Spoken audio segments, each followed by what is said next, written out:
Hey everyone, please note that after this episode, I'll be taking a 2 week break due to I'll be on vacation. So please enjoy this episode of the Gridborn Film and TV Podcast, Chapter 9 from a Guy's Low Budget Film. And after the 2 weeks, we'll be going back to the film multiverse review for the SSU, Sony Spider-Man universe, for Venom, Let There Be Carnage, and also a new segment, which is You Float to the Road to Welcome the Dairy. So please enjoy this episode.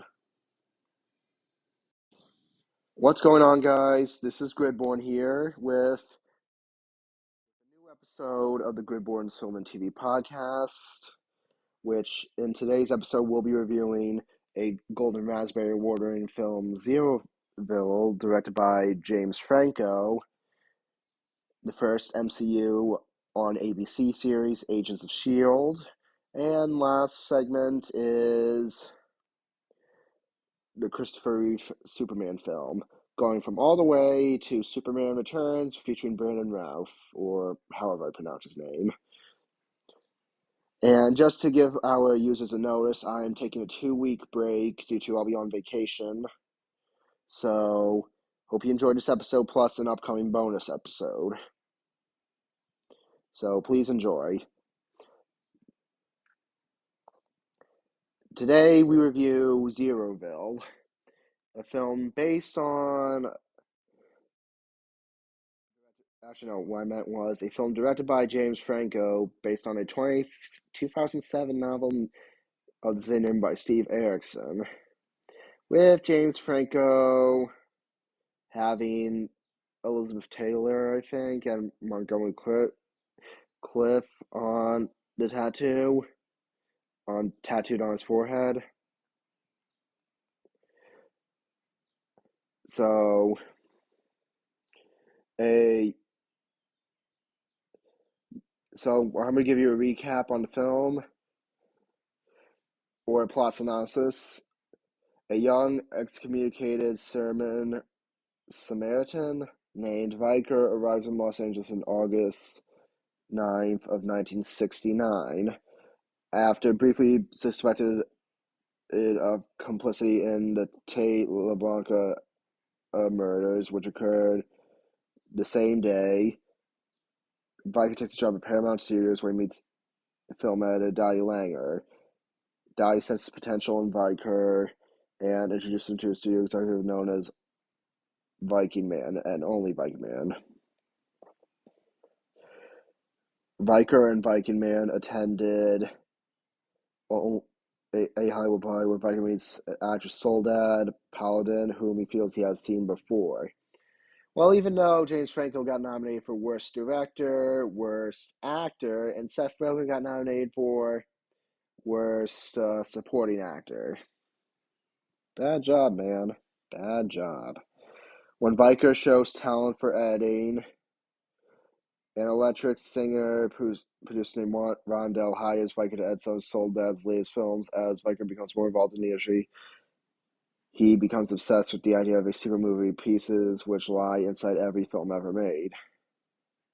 The film traces Viker's career over the next decade as he witnesses many significant events in the history of 1970s Hollywood.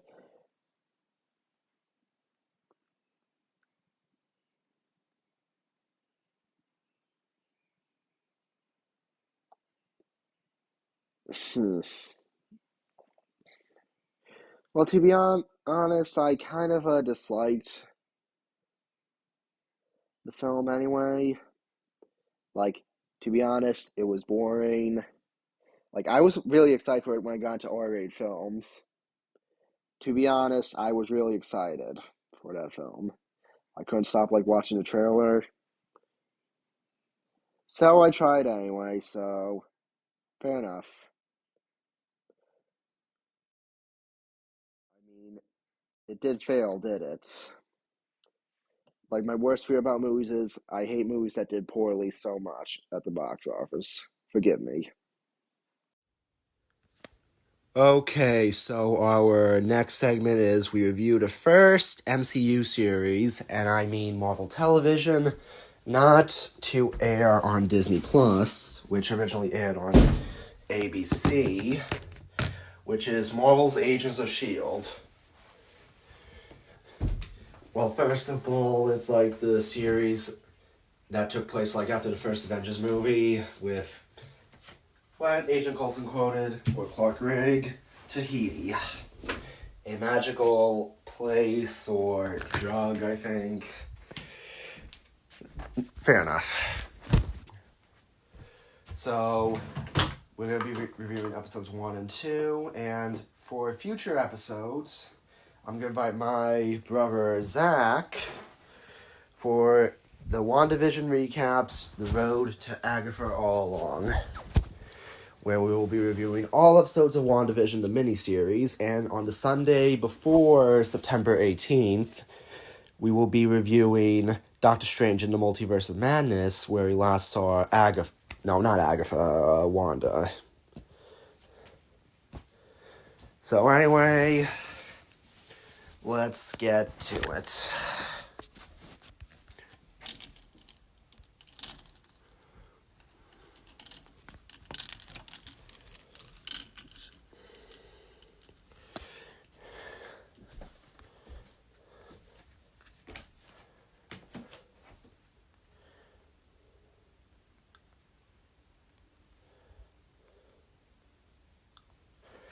Okay, we're doing the pilot episode in 084. So, it's directed by the dude who made Justice League, the terrible DCEU film, plus the good Avengers films, which is Joss Whedon. So, let's get to it. After the events of Iron Man 3, Mike Pearson is out with his son Ace when the top of a floor in a nearby building explodes. Pearson uses his enhanced strength to save Debbie, a trapped woman, from the building, and is filmed doing so by Sky, a member of an activist group called the Rising Tide. After Grant Ward recovers a Chitauri neutral link, wonder how that got into Paris in that episode.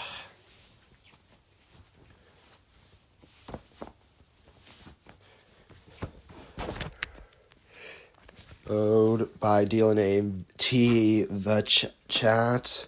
S.H.I.E.L.D. Deputy Maria Hill, Kobe Somers, interviews him for a new assignment. Agent Phil Coulson, who is officially dead, walks alive and assigns Ward level 7 security clearance and reveals that the team's first mission is to investigate the rising tide. Coulson also recruits reluctant agent Melinda May, who you know as Fennec Shand, played by Ming-Na Wen, who had previously retired from field duty. Sky meets with Pearson and warns him about S.H.I.E.L.D.'s feature for covering up superhero-based events. She is shortly arrested by Coulson and is placed in the S.H.I.E.L.D.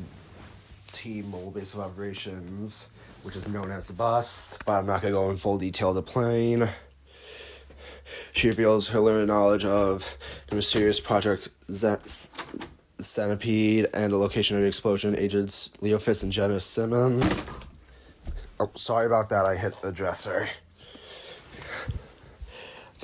Go investigate the scene. Pearson returns to the factory where he was recently fired from and injures his former boss, calling him the bad guy and himself a hero.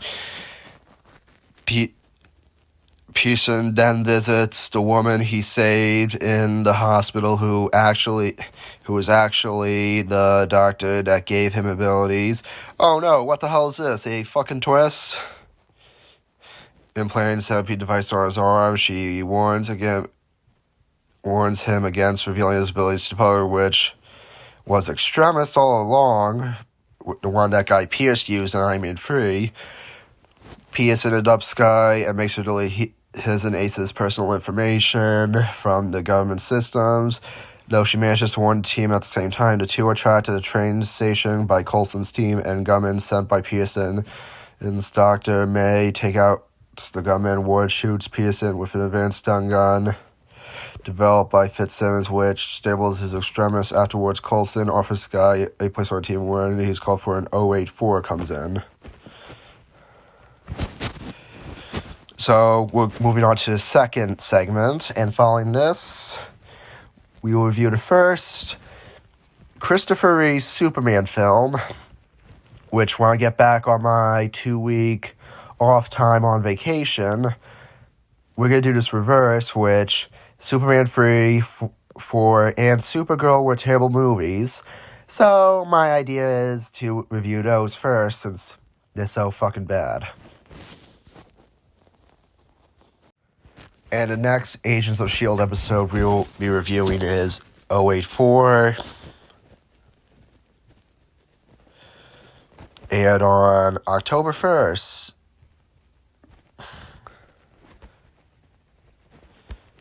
so let's get to it. After immediately piloting for Sky, Sky accepts Agent Phil Coulson's offer to join S.H.I.E.L.D.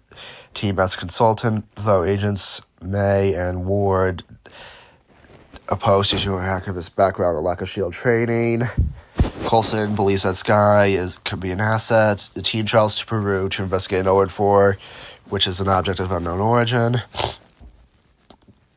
They find the object within an ancient temple, and Fitz and Simmons determine that Hydra is Hydra made, powered by a Tesseract and extremely violate.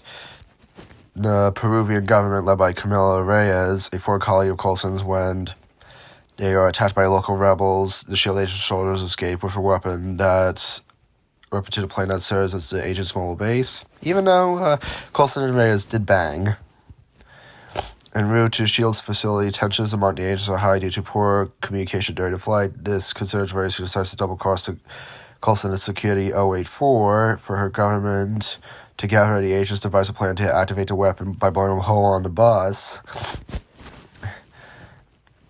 The drop in pressure opens a hole, interior doors. Reyes and her men are incarnated. The 084 is launched into the sun in a rocket. The team celebrates Sky Supergirl's allegiance to Hacker's group, The Rising Tide. And post-credits, Nick Fury was pissed at Coulson for damage to the plane. God damn it, Coulson! Why the fuck did you do that?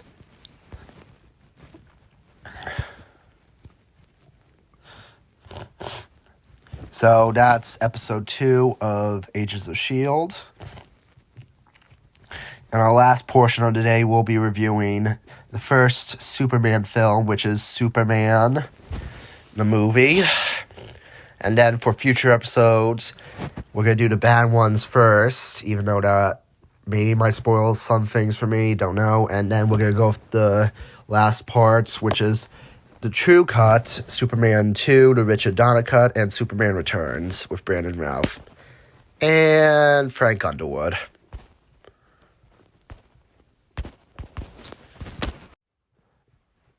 My son, you are from the planet Krypton. Okay, shit, that was a bad Marlon Brando impression. Okay, so we're reviewing Superman the movie, directed by Richard Donner.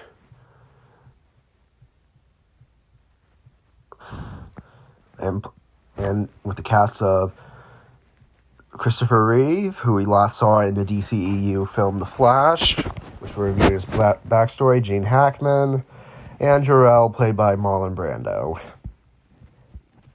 I know it was you. God, I need a new impression.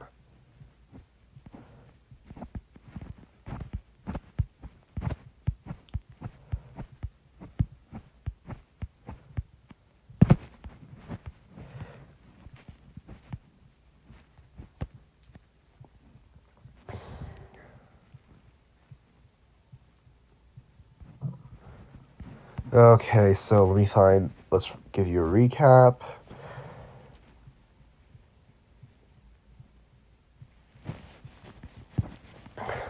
On the planet Krypton, or Krypton, Jor-El, a member of the Kryptonian High Council sends criminals General Zod, Non, and Ursa to the Phantom Zone. He warns the Council of Krypton that they'll be destroyed by its exploding red supergiant sun, but they dismiss his concerns before the planet's destruction. Jor-El sends his life and his wife Laura send their baby son Kal-El to Earth, where his unique physiology grants him evolving superhuman abilities. Kal-El's spaceship touches down near Smallville, Kansas, found by married couple Jonathan and Martha Kent, plus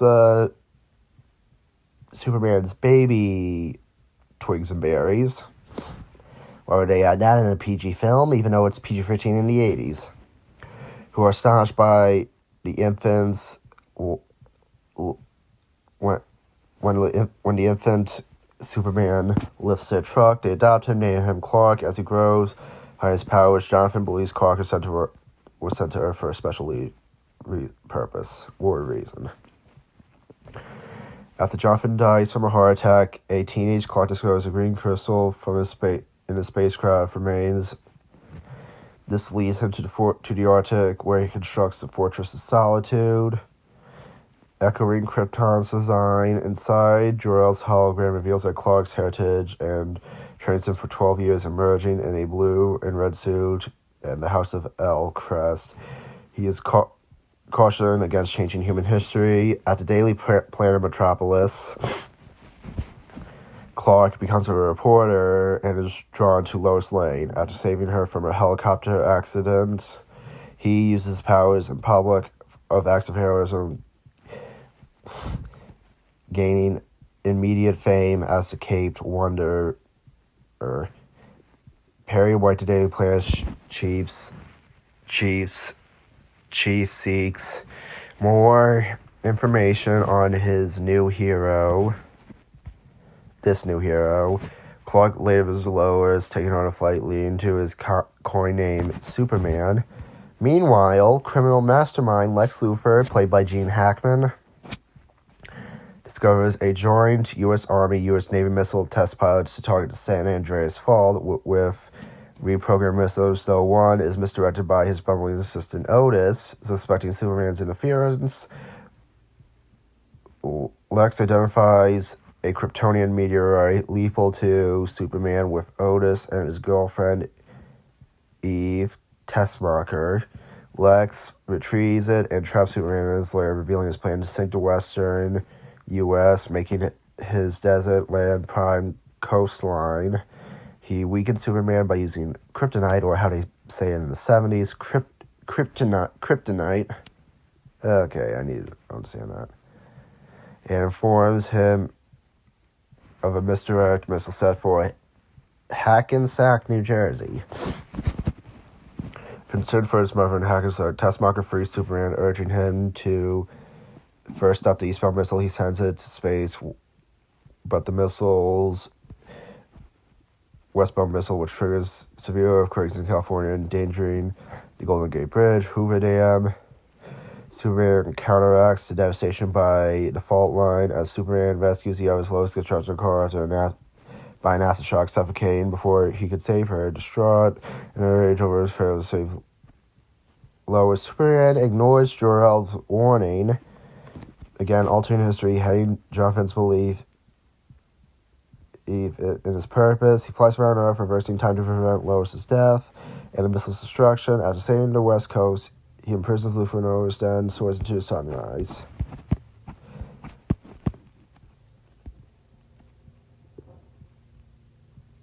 So, my review of this film. It's great. But, well, I'm confused with the cast line. Why would they do Marlon Brando first and Christopher Reeve third? I mean, it's confusing, right?